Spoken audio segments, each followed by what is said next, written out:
Welcome to our October EPCE Stakeholder Group meeting. Excited to see everyone today. Just as a few reminders, general Zoom norms to keep yourself muted unless you're speaking. It's great to see people's faces if you're able to turn your camera on. And then it's helpful for us if folks put their name and their organization in their title. Just continuing to ground in the work of the State Board for Educator Certification that our team supports, knowing their mission to improve student achievement and ensure the safety and welfare of students across Texas, and their core principles here just to continue to ground and anchor our work. And as a reminder, the SBEC meets 6 times or 5 times during the year. And their final meeting of this calendar year will be in early December. So they just had a meeting in mid-September. I know a number of you were able to join that meeting in part or in whole. It was a 2-day meeting, lots to update folks on relative to that. And are looking forward to picking up with an additional 2-day meeting in December. So reminder, things that fall under the SBEC's authority include everything from admission into a preparation program all the way through continuing professional education and certification renewal. And the SBEC oversees a rulemaking process that on average takes about 9 months from start to finish, if not more time, dependent upon the depth and complexity of the rulemaking. So it starts with a discussion that can sometimes be a high-level policy discussion or a discussion where we're looking at concrete rule text, and then moves into a proposal stage. That's the first vote that the board takes on those rules, and that really locks in the proposed policy. From there, those rules go out for 30 days of public comment, opportunity for stakeholders to provide formal written comment, and then comes back to the board for adoption or a final vote. After the rules go to the board for adoption, they then go to the State Board of Education for their review and consideration to take action or to take no action. So the goal of this group, as we reinforce each time we have a chance to meet together, is really to gather input and feedback and actively collaborate on topics related to everything from educator preparation to certification to enforcement, and broader set of agency initiatives that focus on educator support and really leverage you all, the experts, the stakeholders who are engaged in this work on the ground day in, day out, to support us as we're considering additional policy and practice actions.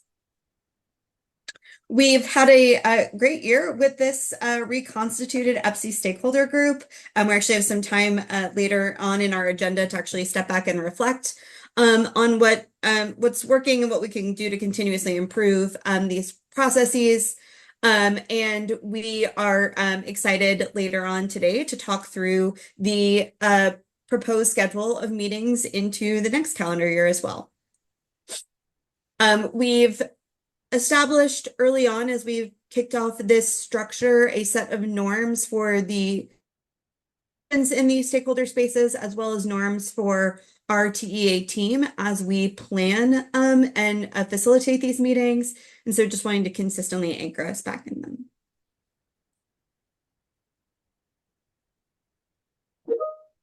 And then today we will be using a Padlet. I know one of my team members will likely be putting that Padlet link in the chat here in just a second.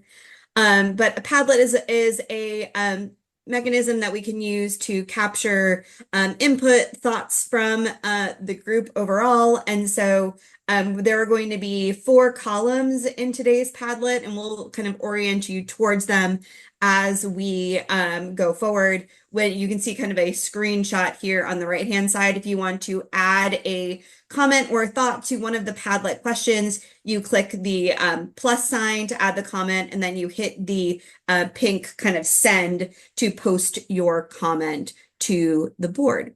And so we'll be using that to kind of track engagement.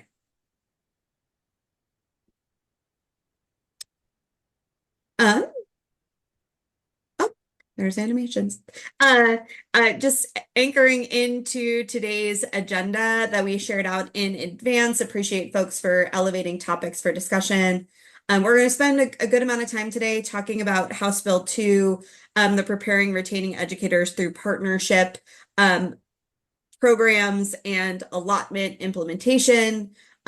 Talk through some of the policy considerations we raised with the SBEC during their September meeting, and talk about some of our Commissioner of Education rules that are currently in process as well. We're then going to turn our attention to educator misconduct.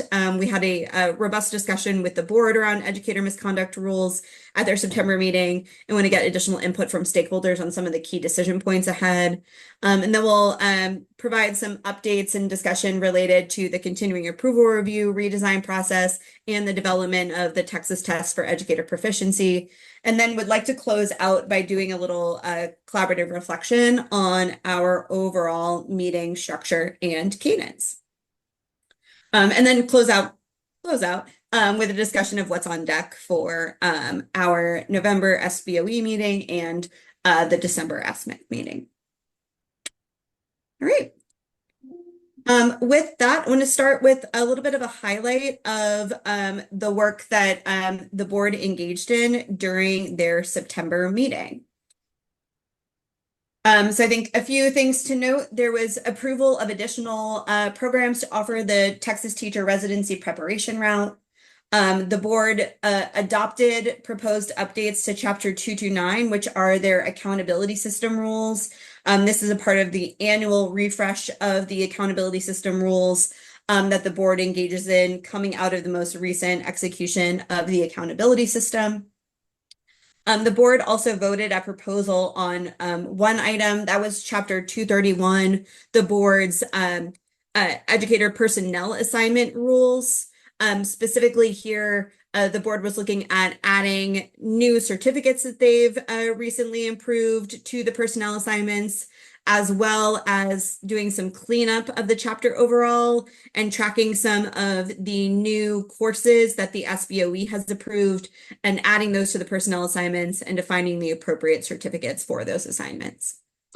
Additionally, the board spent the majority of their time across the 2 days of the meeting really digging deeply into a set of policy discussions related to educator misconduct, firstly. So that would be primarily Chapter 247, but also did some look into Chapter 249 as well. Really thinking about implementation of Senate Bill 571 that added some additional parameters for the SBEC related to their educator misconduct work. And Sarah will discuss in more depth today some of those policy points. And then the board also had a chance to really go deep into kind of a set of rulemaking chapters, Chapters 228, which holds their educator preparation program requirements, Chapter 227, which holds their admissions requirements to ed prep programs, and Chapter 230, which holds our general certification requirements.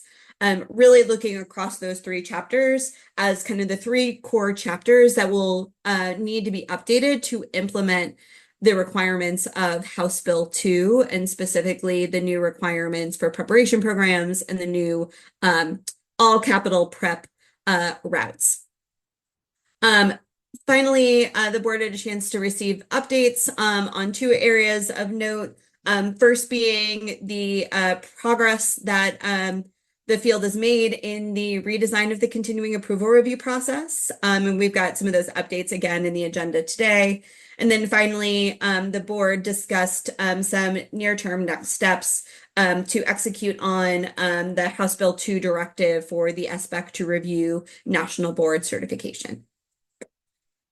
So with that, I won't pause for too long on this slide because the majority of these topics we're going to actually go into more detail on in the course of our time together today. But if there's any additional questions generally on topics related to the September meeting that we don't get a chance to touch on today, we do have a slide at the end that has some general questions. So happy to discuss anything further at that time.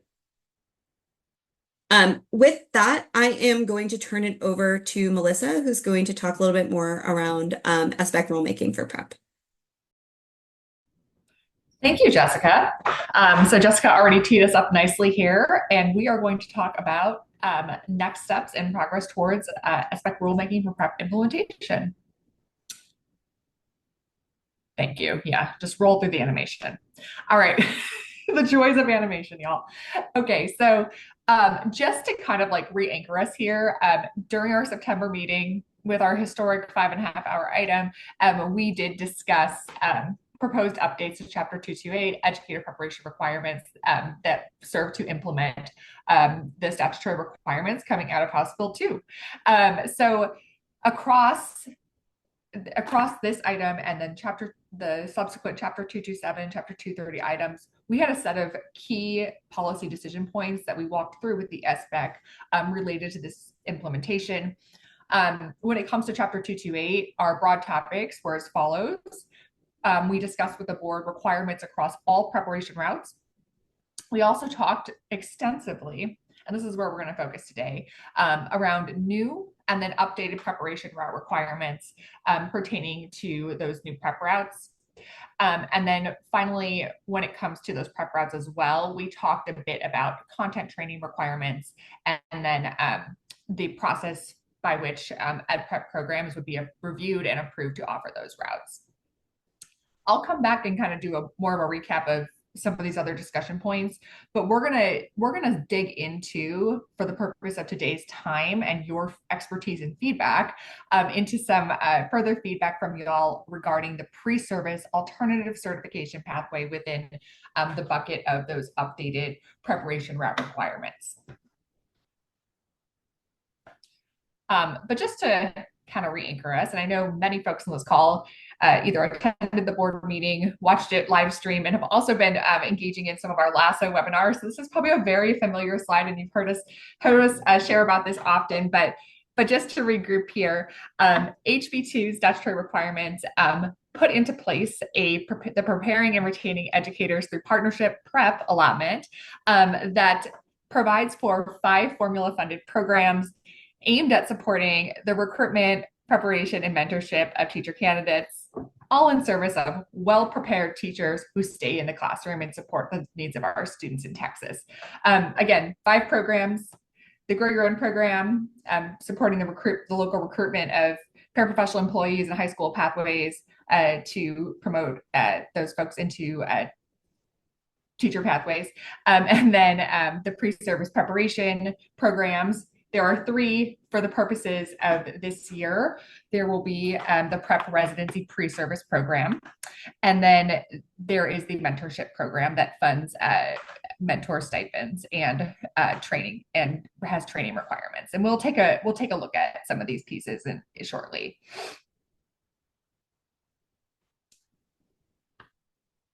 Great. Alrighty. So within the statutory requirements of HB2, I just wanted to kind of recap first the requirements for the pre-service partnership programs. And the idea here is that by setting a set of requirements, we're able to actually ensure that there's consistent, high quality training across all program types. And those 4 big things are as follows. All programs have requirements pertaining to practice-based preparation. So whatever the program is, they ensure that teacher candidates are provided with opportunities to have access to clinical practice under the supervision of a high quality mentor teacher prior to becoming a teacher of record. They also require that candidates are prepared through within their educator preparation programs with key state developed content for certain certification areas, EC3 and EC6, that would include the Reading and Math Academies. And then there are other areas that will be state developed pertaining to development of candidates' skill and use and high quality instructional materials through use of Bluebonnet Learning, and then also other prioritized content areas, such as, for example, classroom management. And it will also we'll also discuss a bit about the requirements to train and certify facilitators of that content. The third piece here is the importance of having formal written agreements of formal partnership between the LEA and the EPP to implement these programs. And this really establishes a documented path forward between the two entities to ensure that candidates are getting access to the high quality preparation and the requirements laid out in each pre-service program. And then in doing so, we're able to really expand on what partnerships have already been doing in the state, right? You all have already been working in partnership to develop high quality residency programs, for example. So in having these formal established partnerships, we're able to like really lock in and make sure that the candidate's needs are met and that the candidate is prepared to meet the instructional vision of that LEA where they are serving. And then finally, each program allocates for success and needs-based funding for those candidates who are prepared in each prep partnership program. And so this means that for each candidate that attains certification and later on completes the first year of teaching in a Texas district, would cause for the candidate to generate additional funding on top of the initial funding generated through the allotment. And we're not going to go deep into funding expectations today, but please join us also in our LASSO application overview sessions to go deep into those priorities. Awesome. So when it comes to the work of the SBEC and to implement those requirements I just talked through that are part of HB2, the SBEC has the responsibility to establish requirements for prep funded, and also there is some ripple effect on non-prep funded routes coming out of the HB2 requirements. So you can see here in this visual, we have our current prep structure, which includes residency, traditional undergrad, post-bac, and alternative certification. And with the implementation of the statutory requirements of the prep allotment, it shifts into this revised prep structure, which will include the residency route, which will be the prep funded residency route, the prep traditional route. So the traditional route would meet those previous requirements we discussed. And then the existing traditional route, the brand new prep pre-service alt-cert route, where we'll focus our time today. And then finally, we have our existing alt-cert route, which would have no state funding. And then there is the opportunity here as well to formalize the late hire alt-cert route, which also would not generate funding. Great. So let's dig into our priority for the day, which is the discussion of the pre-service alternative preparation route. When we were stepping back initially with the SBEC, we were trying to define at the end state, like what do we want in the experience of the pre-service alternative cert candidate? And we named a few things in this rainbow colored bar on the left, that would ensure that the candidate met preparation requirements pertaining to what we just discussed on that previous green slide, but also would lead them to be successful in the classroom. So not going to read these verbatim, but you can see here that these priorities emphasize data-driven practices to support candidate development, the pre-service practice piece, strong coaching and mentoring, and high quality coursework and training. And so we're going to take a peek at some of the pieces related to the pre-service alternative preparation route pathway. And we want to take this time now to get your feedback related to some of those key pieces. So we're going to have like a little bit of a read and pause protocol as we walk through the pre-service clinical requirements, supervision and coaching, and the evaluation of candidate readiness. Alrighty. So first area pertaining to coursework and training is we're going to take a look at the clinical training requirements. So This table here outlines our initial recommendations that were shared with the SBEC, and there is a highlighted little chunk here that illuminates an area where the SBEC had signaled, hey, we need more information about what would make sense to include here. So I'm just going to like briefly recap this, give you all a second to read it, and then I'm going to give you directions for the Padlet. So in the initial proposal stated that we were recommending 140 hours of pre-service practice. And you can see here in parentheses, we've included this total to about 20 days if we were looking at a 7-hour day, which we have typically done in past rulemaking. We also proposed that there are required experiences and then also additional priority experiences. Within those required experiences, we included the co-teaching, which is a statutory requirement. So that has to happen. In discussion with the SBEC, we talked about how we likely need some minimum threshold for co-teaching. So that's one of the areas where we'll be looking to get some feedback from y'all today. Additional priorities, you can see here we've listed a few, and that's another area for y'all to provide us feedback today as well. Like, are there other things to consider that you would emphasize? And then we also presented to the SBEC some additional considerations. One piece being that given that we want this to be a flexible model, and we know that there will be some different decisions that have to be made within a partnership,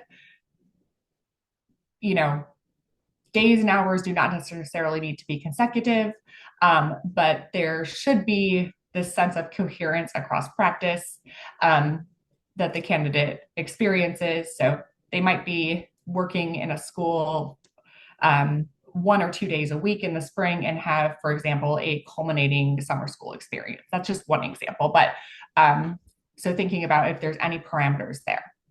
And then finally, the other piece of consideration we laid on the table for the SBEC was that serving in the paraprofessional role could meet the requirement for this pre-service clinical practice. And so our questions for you all today. Are there any initial reflections that you have on the total proposed number of hours? Are there additional activities you would recommend adding to the required or priority additional experiences? And then related to co-teaching, are there considerations for a minimum number of hours for that co-teaching experience and or any other experiences? So we would love to get y'all's feedback today on this initial set of recommendations. So I'm going to pause us for a few minutes and give you all a second to go into the Padlet, and I'll paste it in the chat again. And then you can see in the Padlet in the Melissa, I'm gonna share that screen so great, folks can great. I was about to see great. what it looks like. Perfect.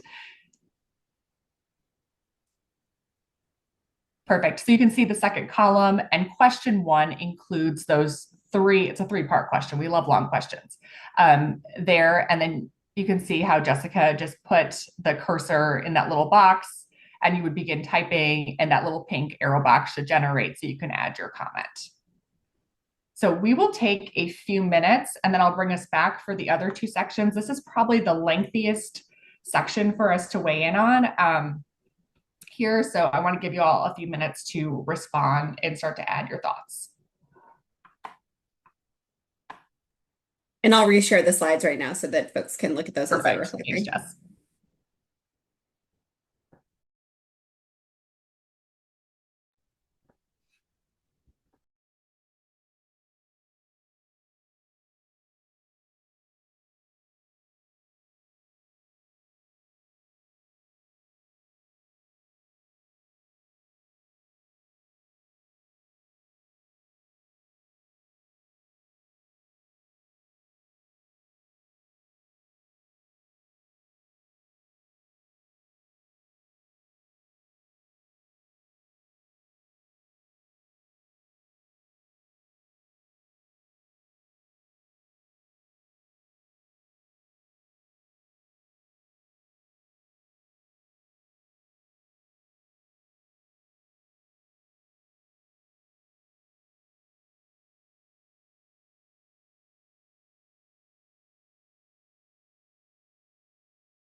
I still see a couple comments coming through.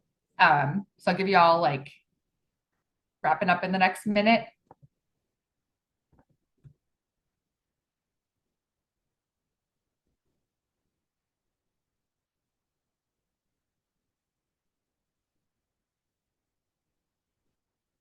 I see folks in the chat are loving all the nicknames. That is my favorite part of the Padlet process.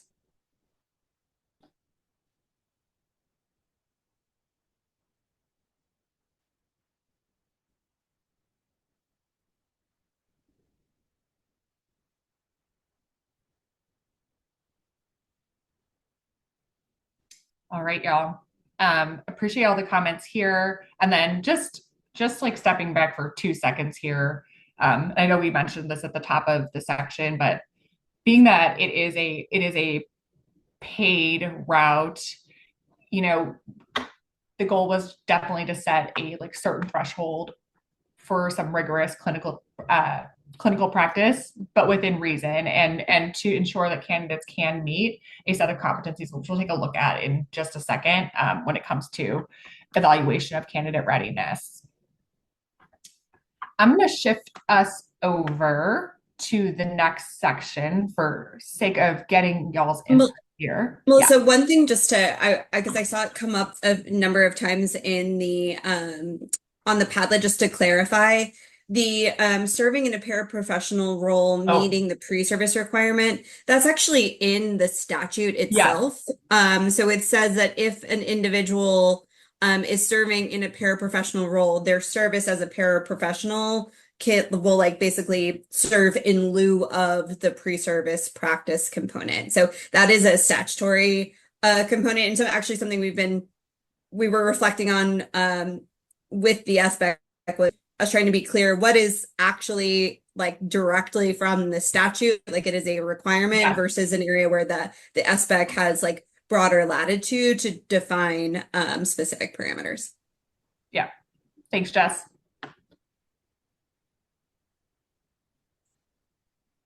Alrighty. Let's take a look at the next area, which is supervision and coaching.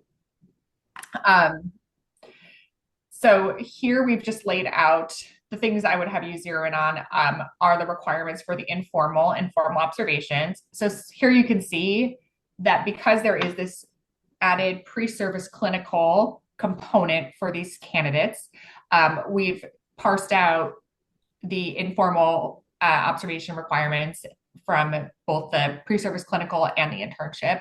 And the initial recommendation proposed to the SBEC was for 3 informal observations with feedback and written feedback provided to the candidate, recommending that these were face-to-face during that initial intensive pre-service clinical period.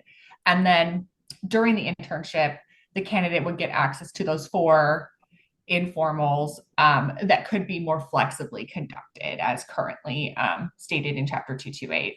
This would yield one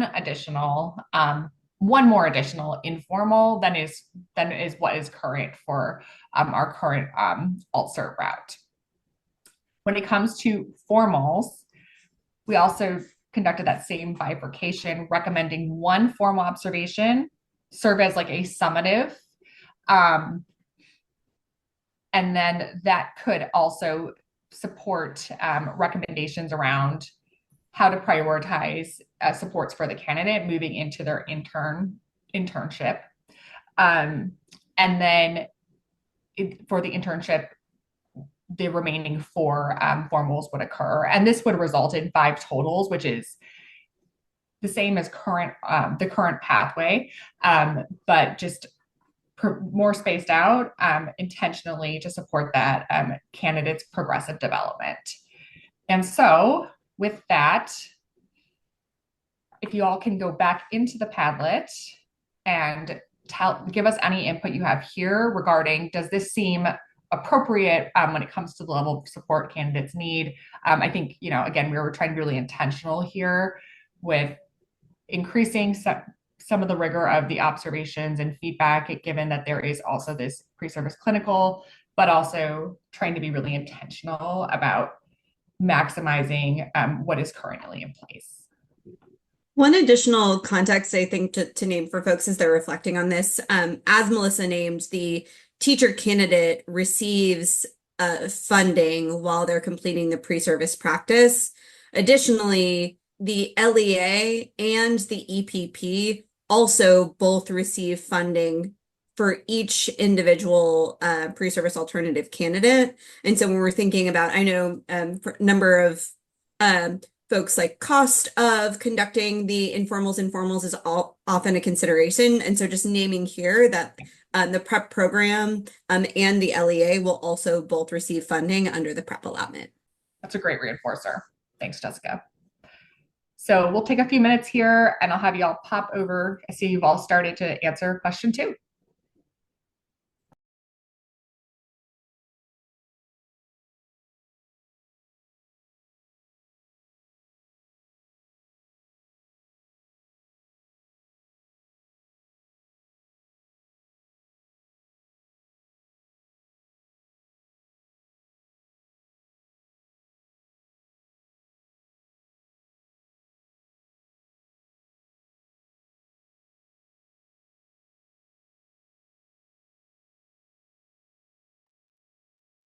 One additional clarification I'll name as I'm just looking at some initial comments in the chat. These observations would occur across the pre-service clinical practice and then carry into the internship year. So thinking about not just during what we had proposed previously, the 140 hours, but also during the entirety of the internship year. So that's why they're bifurcated in these two ways.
All right, y'all. I've been trying to track your comments here. It looks like they've slowed down a little bit.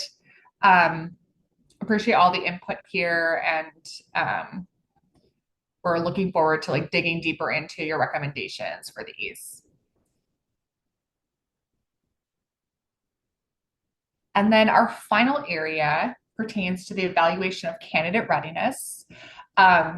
So what we've laid out here is kind of the two-pronged, back to Jessica's comment, reinforcing that we were mapping out requirements for the pre-service clinical and then again for the internship year. So we've set up parameters here for the attainment of the intern cert following completion of the pre-service clinical requirements and and others, which we'll take a look at in a second. And then the second piece pertains to the attainment of the standard certificate once the candidates completed their entire internship and all requirements. So to attain the intern with pre-service certificate, what we laid out here is that the candidate must complete the first 150 hours of coursework, including the 50 hours of FBE, field-based experiences.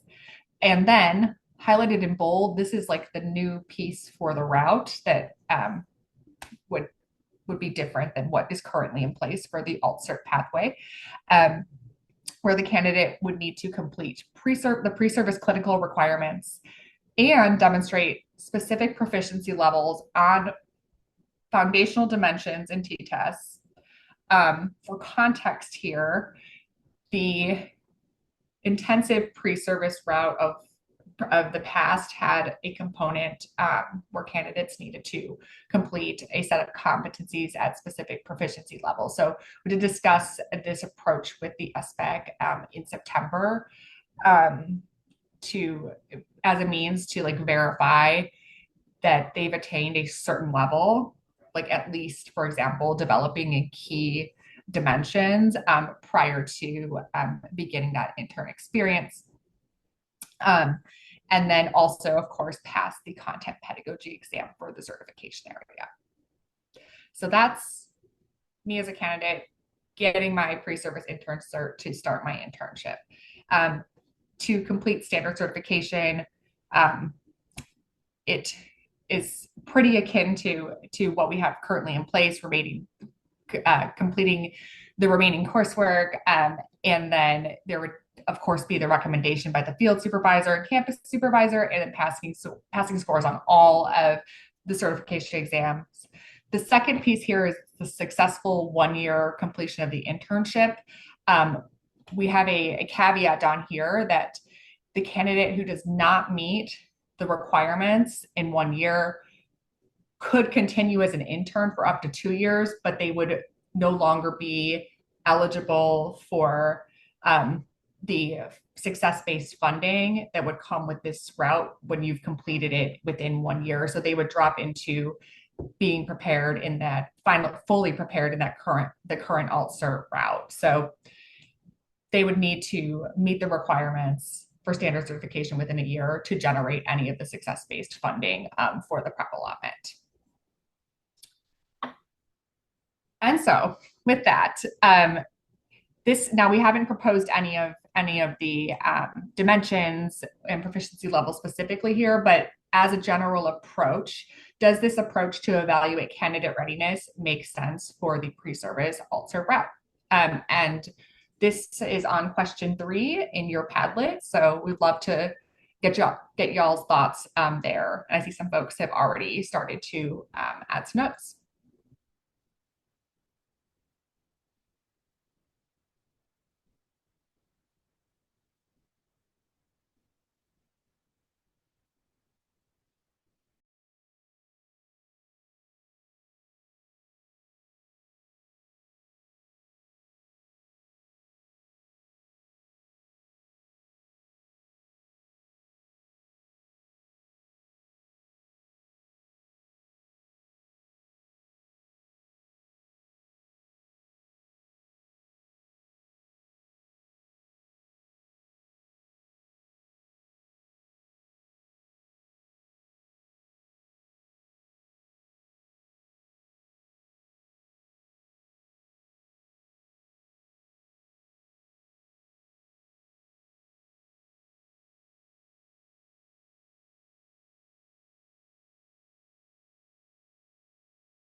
I'm seeing one comment in the chat. Yes, it would include the first 150 hours of coursework and the 140 hours of the pre-service clinical, if that remains the total number of hours for that pre-service clinical in advance.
All right, y'all. If you have further questions or further comments on this section, we would encourage you to leave them, but we appreciate all the input here and look forward to providing further specification in the December draft of rules. And with that, we're going to pass it over to Lori to talk through chapter two, components of chapter 227. Thanks. Hi, everyone. It's great to see everyone. And thank you for being here and helping us out with reviewing these requirements and giving us input. It's very helpful.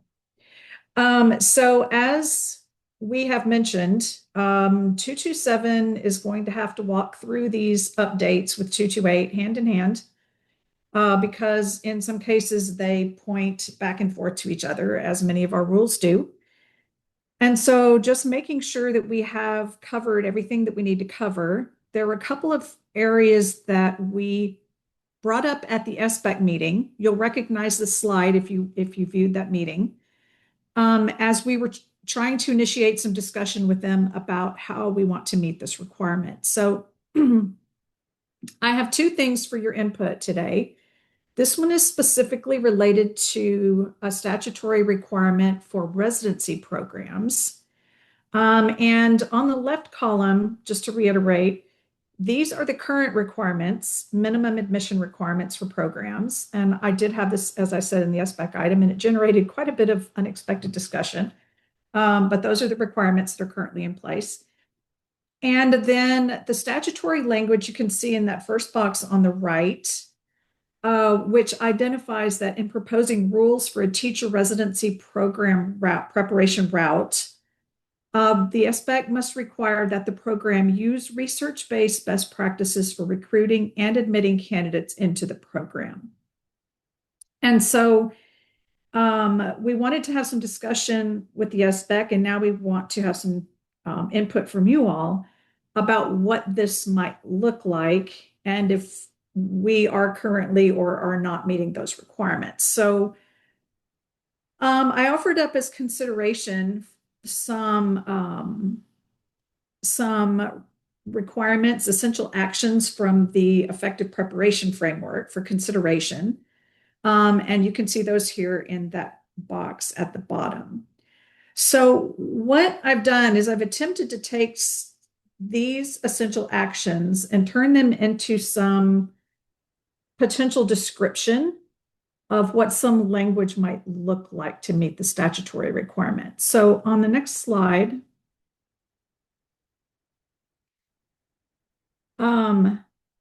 so applicable to all EPPs, not just specific to residency, updating the existing screening process, which currently identifies that applicants to your EPPs must participate in an interview or other screening instrument.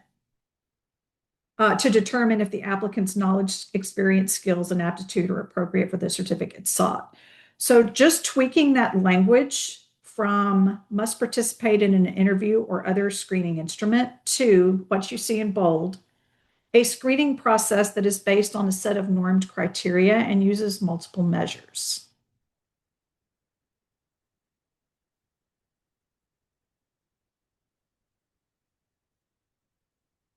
So that would be tweaking a rule that's already in place for screening. And then moving down to specific to residency, the language would be something like, shall offer counseling and support for applicants and candidates to consider pursuing certification in the areas of need for partner LEAs. So thinking about those two updates, the one that's applicable to all programs would get more closely aligned with what the expectations are for screening requirements now, in terms of establishing screening processes that really help to understand the applicant's knowledge, experience, skills, and aptitude, and also have a normed evaluation process for evaluating the candidate's performance in an equitable way. And that really helps you understand what kinds of experiences and skills and knowledge your applicants are coming in with. So that would be the benefit of the first update. And then the second update just aligns pretty closely to what the statutory requirement was asking. So on your Padlet then, what I would like for you to do, if you don't mind, please, is take a look at these and really think about, does this wording implement the statutory requirement with fidelity? And does it provide flexibility for EPPs to customize as needed? So we'll give you just a minute to go onto the Padlet. And I think it's question 4. That's correct, Lori. Mm-hmm.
Okay, so I don't see any more comments coming in.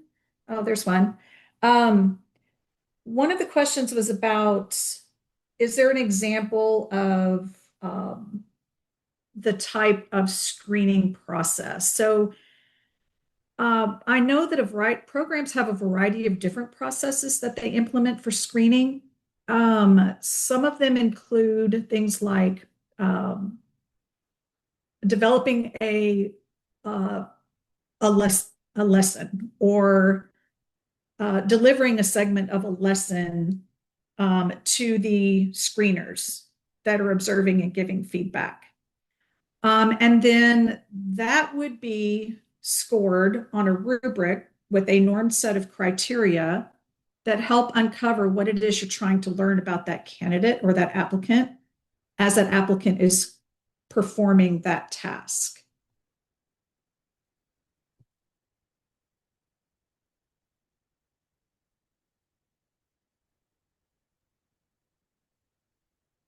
Okay.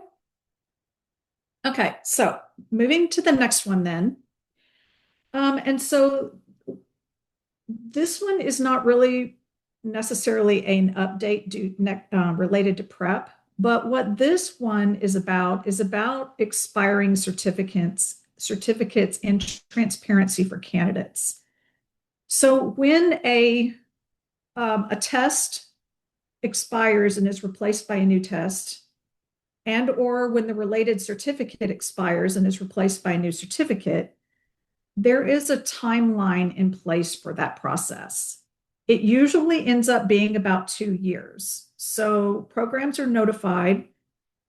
Within that year, the test would expire. And then following that expiration, candidates would have a year to be certified using that test. And then the test and or certificate would go away and the candidate would no longer be able to be certified using that test in that certificate area.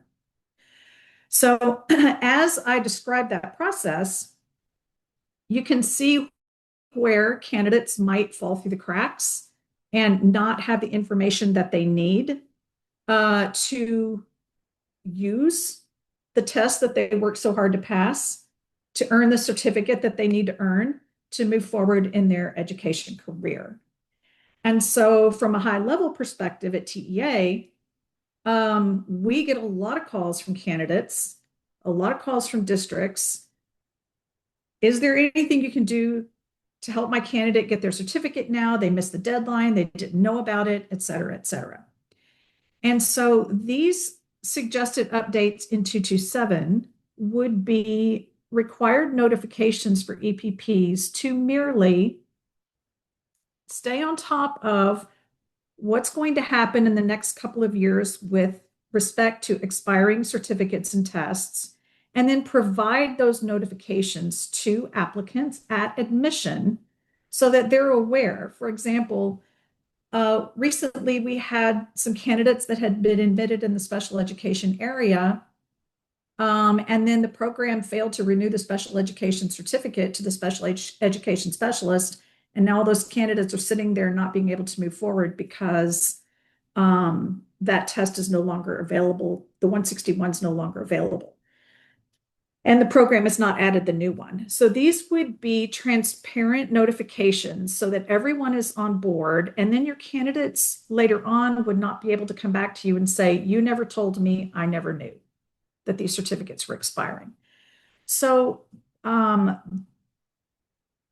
if these required notifications were to be built into 227 as something that you would notify candidates of at admission, and then renew that notification later on and just give them a reminder, I'm wanting to make sure there are no unforeseen processing issues for the EPP if this should go into rule. So that's kind of what I'm asking you for feedback on now. There are tools available for EPPs to enable the implementation of this. We do have website one-pagers. We have information on the testing page. We also have imported a new chart onto the redesigned program provider resources page that has all of this information. We have been holding workshops detailing requirements for every new certificate that's come on board so far within the last couple of years. And we're now sending direct reminders to EPPs, including data sets with candidate identifiers on them for EPPs so that you know exactly when the deadlines are and who in your program, past finishers or current enrollees, might be caught up in that transition process. So if you could, please go back to the Padlet. You can use question 4 again to capture this information. And just let me know. Question 5, Lori. Oh, there's a question 5 in there. Okay, sorry, I didn't scroll down far enough. And just let me know if there's anything unforeseen that you can think about that might adversely impact the EPP if the rule is going to require you to notify candidates when you admit them that the certificate they want to pursue is set to expire within the next year or two.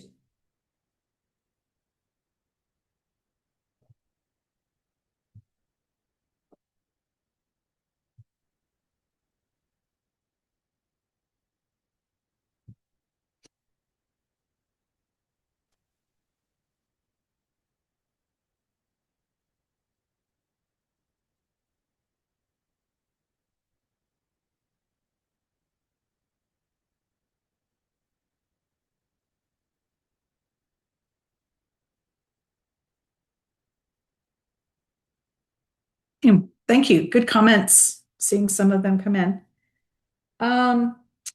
Okay, thank you for that input. Now let's move on. Let's talk about some just high-level implementation timelines. Speaking of implementations, these are related to prep allotments and prep programs. And so you can see now that in 25-26, we are starting the application process for the prep allotments. That will be available in 26-27.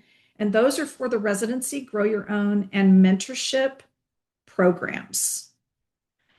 And so we are doing rulemaking with the Commissioner of Education rules around this. And then we'll be also, as you know right now, we're going to be working on SBEC rules related to this now. In 26-27, you can see where we're going to continue with the application process and move forward then, and then add the additional prep areas at that time. Okay, so 227 is going to go to the SBEC in December with some proposed rule text for discussion. Okay, and then on October 30th, we're going to be having a stakeholder engagement feedback session. So just kind of save the date for that. And then you're going to be getting some more information and a registration link shortly. But we do value your input. And if you can be at that feedback session, that would be very helpful. Thanks, Lori. And just to name, I think there were a number of items that were the board discussed, particularly as it relates to Chapter 228 that we didn't have time to touch on today. And so we'll be going deep into those areas as well during this subsequent stakeholder engagement meeting, as well as some decisions around Chapter 230. So appreciate folks' input today. This is a super solid jumping off point for us, but we'll have additional opportunities to engage with folks before the next discussion, and then also between discussion what we anticipate being proposal in February. With that, I'll turn it over to Melissa to talk a little bit about prep implementation. Great. Thank you, Jessica. Yes. And I'll be brief here because I know we've got a slate of amazing other items to talk about, but y'all know very well, this is a historic investment in teacher preparation in Texas, expanding to a reach of nearly 5.5 million students because it is a recurring, reliable funding stream that supports quality teacher recruitment, prep, and mentorship. Y'all have already seen this slide on the previous part of our session today, but these are the programs it funds. And then as Lori just noted, the LASSO application for cycle 4 includes the application for the prep allotments programs for grow your own, residency, and mentorship. So we're just going to take a look today at some of the partnership requirements and some of the big picture timelines. And as a note, of course, prep traditional and prep alt cert will be coming in 27-28 in the fall 26 application cycle. So they're 1 year delayed. We have this slate of rulemaking that comes with establishment of, for example, the pre-service prep routes, and then all of the subsequent requirements for all prep programs as well that will support the implementation of those on that timeline. Alrighty, so just to highlight here, and I think we have a great mix of folks from LEAs, EPPs, and other supporting organizations. I think this is probably some helpful context about the prep partnership requirements pertaining to all of these programs. First thing I would highlight here is prep grow your own and prep residency both require written agreements to establish those shared sets of expectations that each partner in the partnership is accountable to in support of those employees in the prep grow your own, and then the teacher candidates in the pre-service program. The prep grow your own requires partnership with an institute of higher education and an educator preparation program. As folks who have been deep in the work of LASSO know, for a district or school system to apply for the and attain the Grow Your Own program, they all must also have a prep pre-service program partnership, in this case, the prep residency partnership program. So applicants for Grow Your Own will submit that written agreement with an institute of higher education, and they also need to have an approved prep pre-service residency program to participate. So there's like two things with Grow Your Own. When it comes to the other thing I'll name here, is there is also the requirement for cooperating teachers to participate in the Texas mentorship training in the prep pre-service residency, and then as well as within the prep mentorship program. Process-wise, for the prep program allotment, there will be a verification of partnership and then of course the written agreement process. So just like briefly, awards, the intent is to announce awards on February 2nd, 2026. And at that time, TEA will also communicate timelines and the process for school systems to submit a verification of partnership form that basically states, we're willing to participate, we're going to move forward and meet all the requirements. And at that time, they will also, when they submit that verification of partnership, they will also be submitting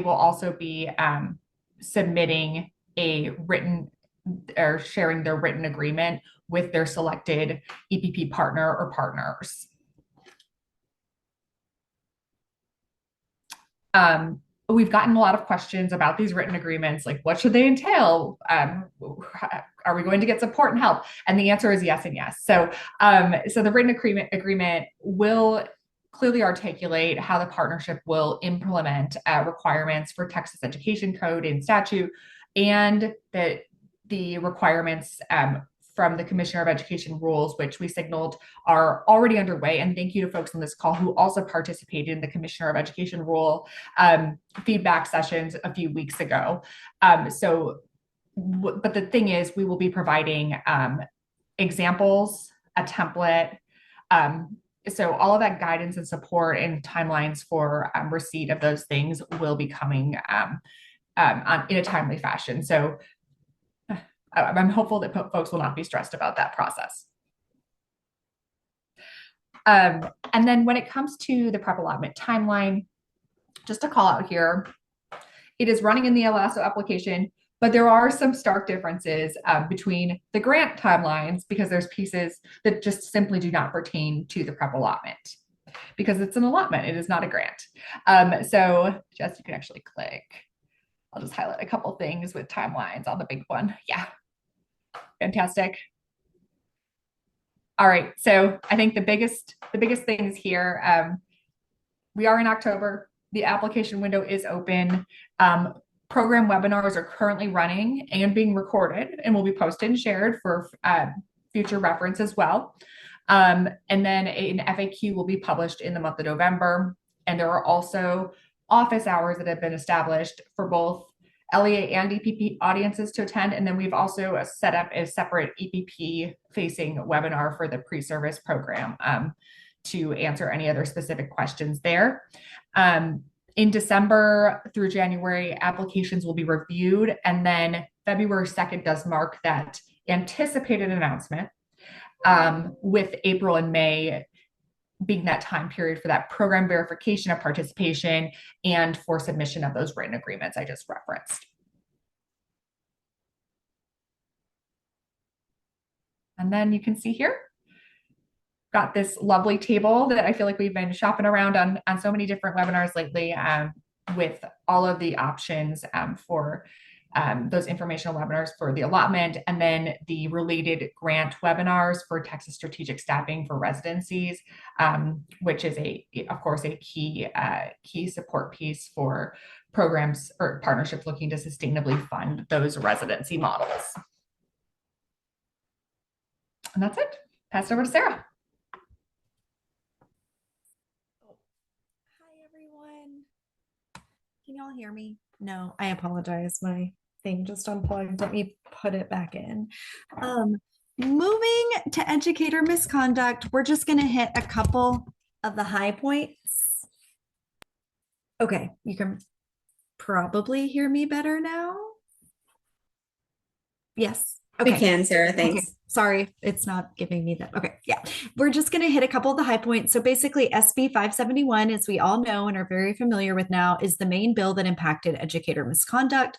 The SBEC plans to implement the new requirements coming out of SB 571 through updates to both Chapter 247, the Educator Code of Ethics, and Chapter 249, the Disciplinary Proceedings, Sanctions, and Contested Case Rule. And then two main things we'll be touching on today. The first one is mandatory reporting definitions, and the second one is temporary suspension definitions. And moving on to mandatory reporting definitions, so kind of just as a little highlight of the background, right? 571 made a lot of changes when it comes to reporting requirements to TEA for both educators and non-certified employees, which also includes service providers. Superintendents must report to TEA within 48 hours of learning of the incident, right, involving direct harm to students. So the big change here is it went from 7 days, and it also went from a separation. So there's no longer a separation required or 7 days. It's 48 hours from learning of the incident. And it expanded what behavior must be reported to TEA to include mistreatment of students regardless of physical injury, communication, inappropriate communication, and then boundaries. So let's skip to the next slide. Okay, so the reporting requirements for superintendents, right? SB 571 updated this to include any evidence that the educator engaged in an inappropriate communication with a student or minor is defined by board rule, or that they failed to maintain appropriate boundaries with a student or minor as defined in board rule. So these two definitions, the statute explicitly points to SBEC rule for the definitions. So we're going to take each of these one by one. So this is the standard 3.9, which is the board's current definition for inappropriate communications. So I won't sit here and read it to you. And as you have thoughts about this, we also have a question related to this in the Padlet. So any thoughts you have, it would be great if you could add it there under question number 1 for misconduct, or if you also want to come off mute and discuss, that's fair as well. But yeah, so the question we posed to the board at the September meeting is, does this definition need to be tightened, right? It does include a lot of behaviors, but it's also pretty broad, right? So we do anticipate hearing from stakeholders that this definition should be tightened. So any thoughts you have explicitly on this definition for inappropriate communications? And I'll pause quickly to see if anyone wants to come off mute and discuss. And there's in the Padlet, there is a misconduct column, and the first question under there is specifically related to this. Yeah, that's right. Thank you, Jess. Okay, so moving to the next definition is Sarah, can we give folks maybe a minute or two to look at the definition and add some comments? Yes. Thank you. I would like to come off mute. Yeah. Because as a person that fills out, for example, candidate transfer forms, and one of the questions on the candidate transfer form is this person in good standing? Well, I don't want to bring in anybody to our program that isn't in good standing and has had some kind of indiscretion that cannot be tracked by a certificate. Or I don't want to send anybody in particular. I don't want to send anybody somewhere else that would, although they wouldn't be sanctioned because they're not holding a certificate somewhere else. Could we get some kind of do not hire list or something for candidates or something? Right. Because the commissioner. We keep, we don't want to pass along anyone to anybody that might be of yes. Okay. Yep. Thank you for the feedback. The commissioner does have the do not hire registry, but it's limited. It includes these very same behaviors we're discussing, but it applies to people who are currently working or, are about to work, right? So that's interesting, and I'll definitely note that. Thank you. Okay. Anyone else? Hopefully. I want to say that I agree with Jean on that. Pure and simply, I always have a struggle sometimes with that as to why a student may have left our program. The university will look at it as, were they in good standing in all ways? But then I think we need to have something a little bit more in guidance of what do we consider not in good standing.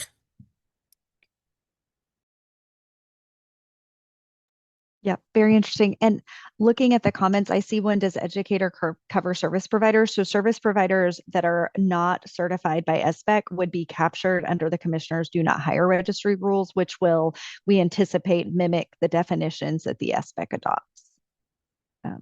So hopefully that answers your question.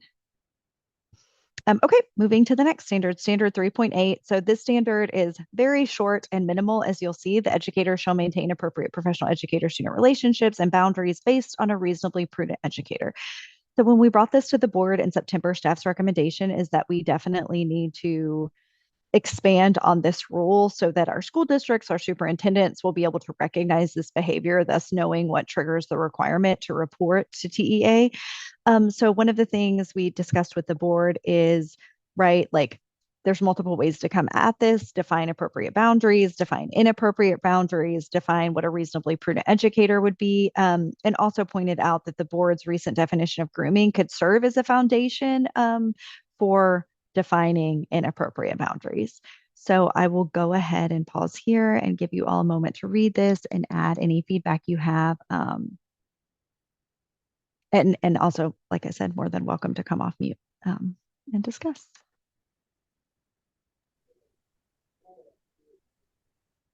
This is Stephen Alamon from Disability Rights.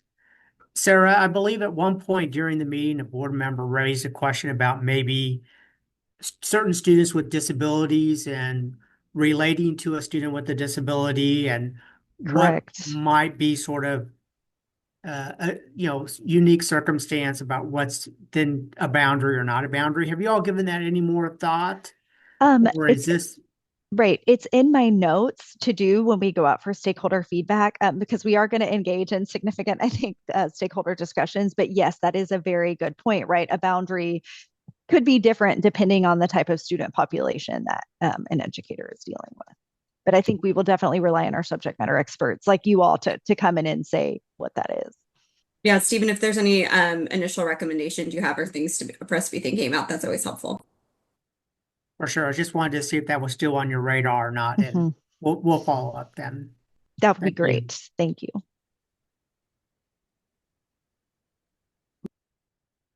Okay. If anyone else has a comment before we move on. Okay. I think we can go to the next slide. So now we're pivoting subject matter. We're switching to the board's new temporary suspension authority. So the SBEC, as we've discussed with them, has the authority to now temporarily suspend certificates prior to the opportunity for a contested case proceeding at SOA. The statute gives the SBEC two instances when they can do this. One is for an arrest, which is explicitly spelled out in statute what those offenses are. And the second is to continuing an imminent threat to the public welfare. So SBEC will define what constitutes continuing an imminent threat in their rules. This is what we brought to the SBEC in September, right? Some examples from other licensing agencies that have similar language in their statutes, right? The highlights from other agencies' rules and statutes are kind of this thought process of a real danger, more than abstract, hypothetical, or remote, can include both actions and inactions, right? So kind of this idea of like it must constitute an actual real threat, not hypothetical. And so we were looking at using similar language from other agencies, plus calling out specific behaviors, right, that SBEC already has in their rules, such as abuse, solicitation, romantic relationship, right?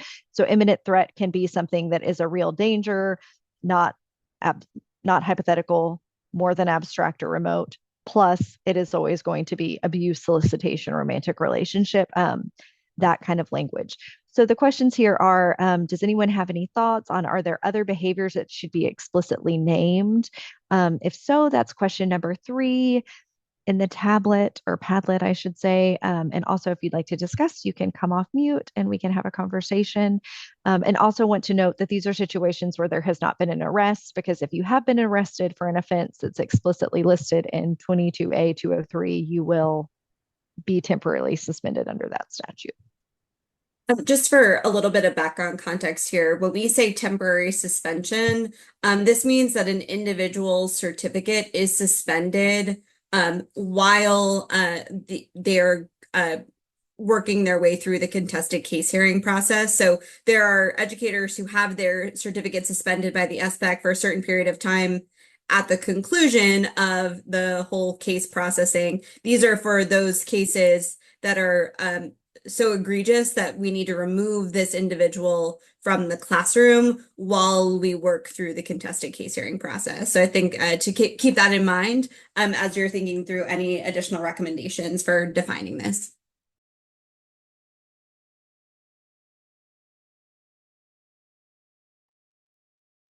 Yep, that is correct. Thanks, Jess.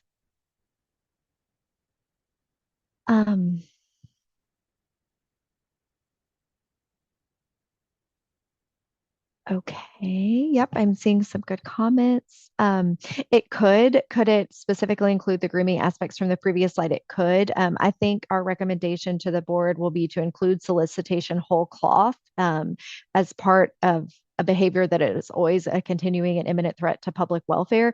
So if that is the case, then the grooming definition would automatically be sucked into this rule through the addition of solicitation. Okay. Thank you all. Appreciate the feedback. So our next steps begin stakeholder engagement. In the survey that you'll get at the end of this meeting, if you there will be a question if you would like to participate in stakeholder engagement for educator misconduct. I know, as they said with the other rule chapters, right, this is just the tip of the iceberg, but what we think is kind of the most important things to highlight with you all. But there are a lot of other changes that will be implemented because of SB 12 and SB 571 that will be discussed thoroughly in our stakeholder engagement sessions. So if you would like to, if you would like to participate, please indicate so, and we will definitely include you. And our hope is we will bring chapters 247 and 249 back for discussion in December, hopefully with the stakeholder engagement feedback to present to the board.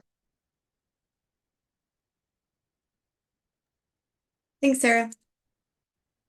Awesome. Well, now I am going to turn it over to William, who will give some updates on the continuing approval review redesign. All right. Well, good to see you all today. So we have been keeping this group updated on our continuing approval redesign and the continuing approval review pilot in the past several meetings. And some of those updates were then also shared with the SBEC in September. And so in order to not be super repetitive of some of those updates, we're going to focus on the main updates that we were able to share with the SBEC around our timeline. But I will give just some quick, I'm hearing there's some struggles to hear me. Potentially, I could... We can hear you, William. That's good, William. Lean in a little closer. I do have if you've ever seen me in person, I have a very loud voice, so I very rarely hear this. So just going to run through the background for you all real quick. So as you know, TEA has been working on the SBEC directives for the implementation of the effective preparation framework. And the main work that has been done there is for the redesign of the continuing approval review to provide feedback to EPPs on quality for areas of strength and areas of opportunity. Go to the next slide. So this is the timeline of where we are, just to take you all back. And we are in fall 2025. So we completed our first pilot in the spring of 2025. We spent a lot of the end of the spring and summer gathering their feedback, reviewing the lessons that we learned with our vendor, and making some pretty big changes to our rubric. And we are excited to utilize that new rubric as well as some updates to our compliance check for those pilot programs in the fall and spring of 2025. We have shouted out these programs before, and we have shouted out our first pilots before, but since we are focused just on this upcoming pilot for this update, just wanted to share who those second pilot participants are. For those of you who'll be at CISO, we're going to celebrate everyone, which is actually a lot because we had an early pilot is what we'll call it. We're going to really celebrate everyone who has participated, but thank you to these programs who are currently working to prepare for their second pilot. Definitely see several of you in this room. So the main update that we wanted to provide today is as we are considering this major shift from a review focused on compliance to TAC to a review that really works to provide feedback, programs feedback on quality, we had to make some considerations after the passing of HB2 and with the many changes that we are really trying to learn from with our second pilot. So the first is alignment with rule updates. So in order for CAR to be a really clear process when it is fully redesigned and rolled out statewide, we want to make sure that that is reflected in rule, and there's plenty of opportunity for stakeholder feedback on rules specific to the redesigned CAR. But as you all know, SBEC is currently engaged in very extensive rulemaking for HB2 and the prep routes. And we really felt that we needed to, that rulemaking needed to precede the new rulemaking for CAR. Additionally, EPPs are not, SBEC's not the only one engaged. EPPs are very engaged in working through these new prep requirements and will continue to be. And therefore, in 26-27, we wanted to give some breathing room for EPPs to make that a really primary area of focus. And additionally, as you all received in past updates in this group, and as we updated the SBEC, we did make quite a few changes to our process and to our rubric from the first to second pilot. We wanted to give ourselves plenty of time to learn from those changes. So the shift that we shared with SBEC in September is that we are going to plan for a statewide rollout of the redesigned continuing approval review in year 27-28. And continue with the traditional review with some additional programs likely being targeted to pilot the redesigned review before then, but continue with the traditional review in 26-27. So a more detailed timeline of what that looks like, you can skip through the animations, is that we are doing our second pilot. And during this time, we are also doing some analysis and research on some related directives around providing a list of approved providers and updating the commendations process. We'll be able to spend 26-27 in our rulemaking process, make sure that the field is very aware of our process and our plans for the redesigned continuing approval review, and all programs would then engage in that updated review that includes those quality components in 27-28. So what we want to get from you all really quickly is, now that we have this more expanded timeline and some breathing room, there's a lot of questions that we want to explore. We want to make sure that when we're engaging stakeholders, we are asking the right questions as we think through the rules and process aligned to this redesigned continuing approval review. So what we have here is a list of questions that we feel are on the top of our minds and that we also think are likely on the top of mind for programs, but we want to just put those in front of you, get any feedback that you have on them, and you can share that in the Padlet. So just really quickly to go through those questions, we're thinking through that quality and compliance balance. So for our current pilot, we have adjusted quite a bit the compliance evidence that they have to submit in order to help them focus on submitting that quality evidence. But in doing that, we want to make sure that we're still maintaining a high bar for compliance to TAC and confirming and verifying that. So what would that look like? There's also been a lot of talk about the rubric and its application to different programs. And so we want to hear from our alt-cert programs, from all our programs that may have their smaller certification routes, and how the rubric could definitely apply to any program that gets reviewed before we roll this out statewide. We also want to know what you need to know about the process. So we have a vendor, TPI US. What do we need them to share? What do we need to share from them that gives you insights into the process that they have developed in partnership with us? Accountability. How should the CAR review and ACEP actually interact with each other? So that could include potentially how the CAR review might help support and provide accountability for programs with lowered accreditation statuses, all of those things that we're trying to explore. And then, of course, the Texas reviewer cohort, that's very much been in pilot phase. We have been able to train a good amount of Texas reviewers, but we also want to think about what is the long-term vision for that, and for your peers from EPPs joining those reviews. So if you have feedback on those questions, feel free to, and please pop them into the Padlet.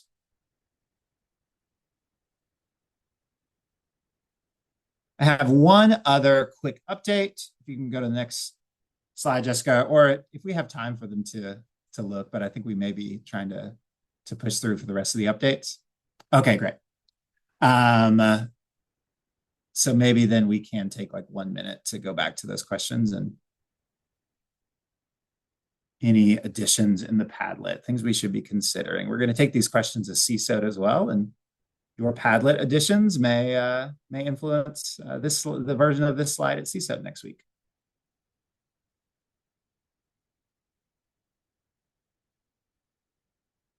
Great, seeing some curiosity about what the review process actually looks like, methods, the advance notice. Sure all the programs that are up for review in 27-28 are going to be very curious to know when they'll be prepared. All right.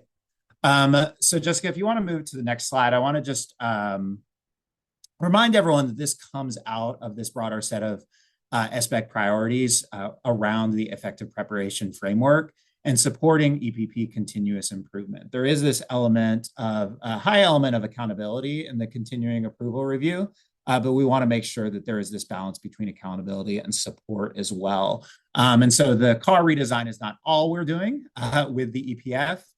We are also in the process, if you want to go to the next slide, of building an effective preparation framework library of aligned practices. So highlighted practices throughout the field, strong examples of EPPs that are implementing the essential actions and key practices from the EPF. So this is not, we do not yet have a link, but just please keep an eye out in the EPP newsletter. We are going to roll out a submission form for EPPs that want their practices or would love to see their practices shared and highlighted that are aligned to the EPF. So that could include examples, artifacts, templates, data sets, anything that you think that the field could learn from that your program is doing really well. So this is just a quick plug to keep an eye out either in next week's or 2 weeks from now. The EPP newsletter will have a link to that submission form. And we hope that this site will then be able to be rolled out after we collect those practices. Thanks, Jessica. Thanks, William. I'll turn it over to Beth now. All right, good morning, everybody. Just a quick update on another opportunity to provide some input on the T-TEP. So this is an opportunity for this group to participate in the development and inform on the performance assessment. We're inviting folks from this group to provide feedback on policy and implementation resources related to the assessment. Rather than scheduling a separate meeting, we're going to invite folks in this meeting to basically stay after class and provide feedback in a brief session. You can indicate your interest on the survey following this meeting, and we'll add it as an agenda item on an upcoming meeting once we're able to gauge interest, and then once we have some real policy and implementation resources for you all to lean into. And that is all I have for you today. Thanks, Beth. Yep. Then I will turn it over to Marilyn. Thank you, ma'am. Happy Friday, y'all. It's so nice to see everybody again. We always look forward to these meetings, and I'm delighted to have an opportunity to talk a little bit about the EPCE meeting structure and cadence. Jess is a fantastic slide whisperer and pacer.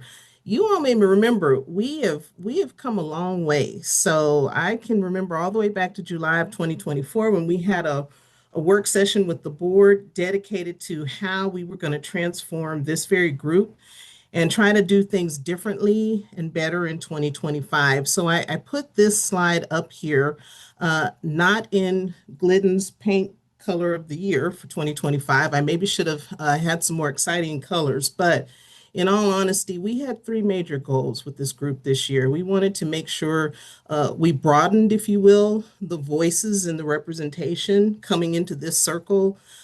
We wanted to have you all feel like these meetings were worthy of your time and that you were getting important things out of it and felt like this was really a two-way conversation and you had opportunity. And then it gave us a great opportunity to sort of revamp our website page, which, as you know, changed from EPSG to EPCE. We love a good E acronym when we can use one. And so based on a lot of feedback, I think we've been able to come a long way, and it's wonderful to have this meeting to pause and sort of celebrate some of those things.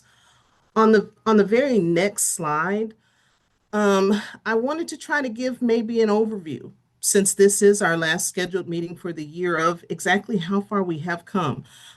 We've spent in a legislative session year 5 meetings, quality time together on top of everything else that's on people's plates. And I think we can't say enough about the fact that we have been able to rely on you all to come and to show up and to show out in cases with fantastic feedback, thoughtful feedback, ideas, impactful things that have led, as you see through these boxes, to some really successful collaborations and work this year, and an opportunity for us to sort of even move forward in the new coming year in 2026 for even more things.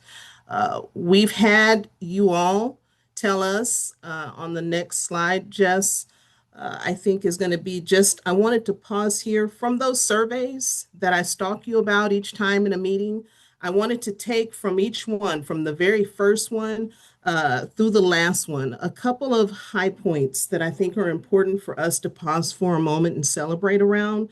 I will give a plug again on that second one. The little Padlet, when we started introducing this, and I was one of the older people on the team going, I'm going to blow a Padlet up if I try to use it. That Padlet has been, it seems, life-changing in some of these meetings. In a way, I appreciated the commenter at the time, the opportunity to be fully engaged in a meeting. But if I didn't want to really speak out, I still had a way to give meaningful feedback. As you're reading these comments also, I think it was helpful and encouraging to us to see that other people saw the expanded voices coming to the table and more opportunity to engage with a lot of different perspectives and people who are all engaged in this work and wanting to do the right things for kids and education. A couple of opportunities that we'll take into 2026 based on your direct feedback also is just how we structure some of these meetings. And as we said at the beginning of the kickoff at 10 o'clock, we always have a lot of important information that we want to bring forward, continuing to push the needle on the ways that we organize these meetings, the additional opportunities. Beth said it well, to kind of keep you after class when it makes sense to do so, and kind of tap your fountains of wisdom while we're still hot on topics. But going into also, many of you have commented before about the opportunities maybe in the next year for some individual breakout sessions, kind of break out, come back. So we just wanted to capture on this slide We are listening and hear you and have things that we can continue to improve on going into the next year. The very last comment was a recent request that we were so grateful for, and we were happy and excited about adding information in the EPP newsletter about this meeting, and we had some additional folks take us up on wanting to be registered to attend the sessions today. So we're excited about continuing to expand the invitations and the opportunities to be with us in this very meeting. Jess, I think if we go ahead to the very next slide, I got to even use the Padlet. So I've got these questions in the leadoff spot here. I would welcome the opportunity to get some of your feedback. You can come off mute and respond to some of these questions, but also would love it if you would take a few minutes and sort of maybe populate some things in the Padlet for us.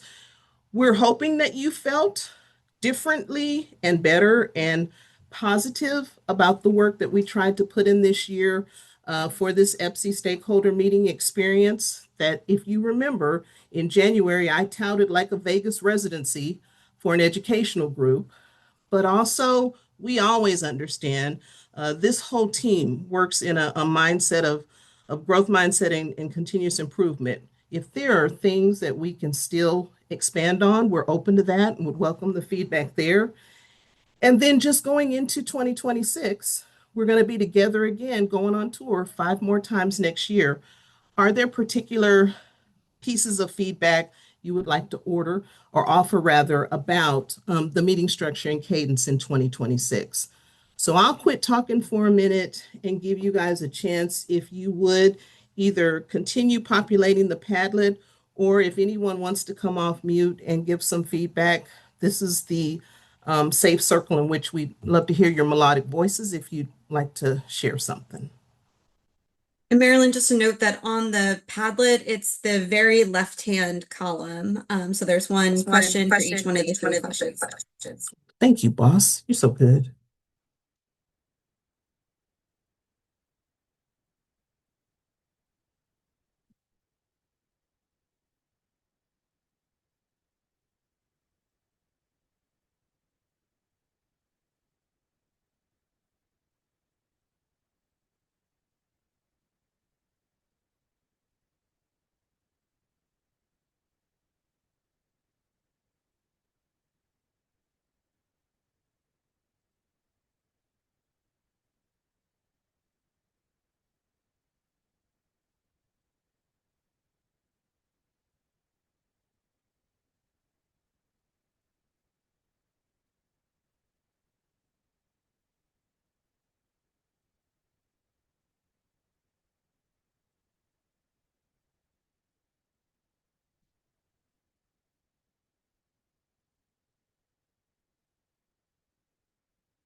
I always have to kind of work on my dramatic pause game, but then I'm also mindful of time. So what I'm just going to say to folks is, please, you see where this section is on the Padlet. If there are additional thoughts, we'd welcome that feedback there.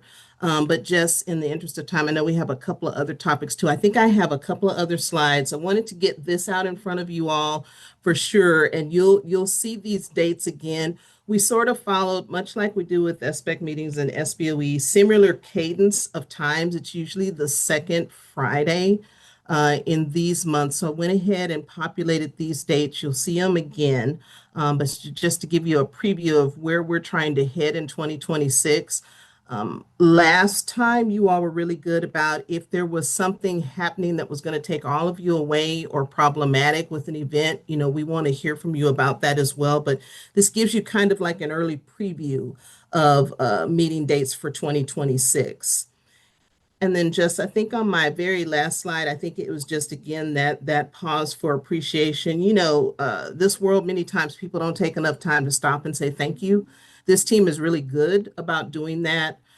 We are grateful beyond measure for your continuous showing up for us and with us in the conversations and the collaborations. And just hope you know how much we appreciate you, and hopefully that you feel that appreciation, that level of respect for all that you do and continue to bring to the table and your partnership with us. I bet if I was well behaved, that might be it for me. So I tried to behave myself today and be succinct, but thank you all for everything. I really appreciate it. Thank you, Marilyn. And definitely just reinforcing Marilyn's gratitude for the support that you all have provided over the course of the past year and all the input you've provided. It's really helped inform our work. So speaking of our work, we've got a SBOE meeting in November and the next SBEC meeting set for in early December. On deck for SBOE, as I named at the beginning of this meeting, the SBEC adopted one item at adoption during September, and that was Chapter 229, their accountability rules. So those rules will now go to the SBOE for review in November. On the December SBEC agenda, we're still working on finalizing that agenda with the board chair. But a few things of note, we do anticipate that being a 2-day meeting in December, similar to our September meeting. Given, I think, as y'all saw, the robust discussion the board had around a number of big pieces of policy. Those discussions, I imagine, will only be more robust when we have rule text for them to review, et cetera. But you can anticipate, as my team shared, additional rounds of discussion on HB2 related rule chapters, so chapters 228, 227, and 230. And additional discussion on educator misconduct. So chapter 247, our code of ethics, and 249, our misconduct rules. And then we do anticipate bringing forward at adoption the chapter 231 personnel assignment rules that were proposed at the last meeting. Additional items on the agenda, again, we're still norming with the chair on, but we'll certainly keep stakeholders updated as we move forward. With that, appreciate folks actively using our chat today and raising questions as they had them. But I did want to give pause. Y'all, there were a moment we thought we were going to be running way over time, but folks were efficient with their time. So we've got a good 7 minutes left. If there's any additional questions that folks had that we haven't had a chance to address for you throughout our time here. And I love the Maryland love in the chat.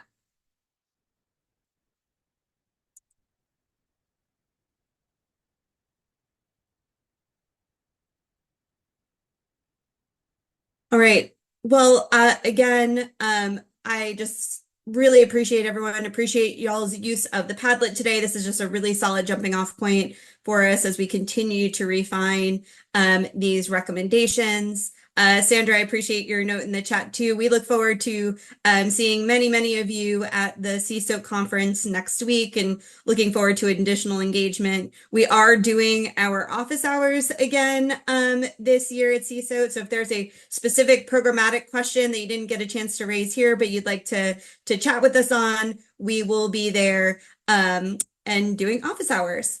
And I know, thank you for asking about the meeting participant survey. We are going to put that in the chat. Thank you, Marilyn. Your feedback to us, again, as Marilyn highlighted, is really important to us as we look to continue to refine these practices into the new year. And so any feedback you have for us on ways that we can make these meetings more effective or efficient is greatly appreciated. With that, I will follow up if there's any additional post work for this group, but otherwise just want to say thank you. Oh, says we need access to the form. We will, oh, thanks, Marilyn. Yeah, we'll work on that access and send it to you as a follow-up. All right. Well then, appreciate everyone's time today, and I hope everyone who's traveling to CSOT has safe travels and look forward to seeing everyone soon.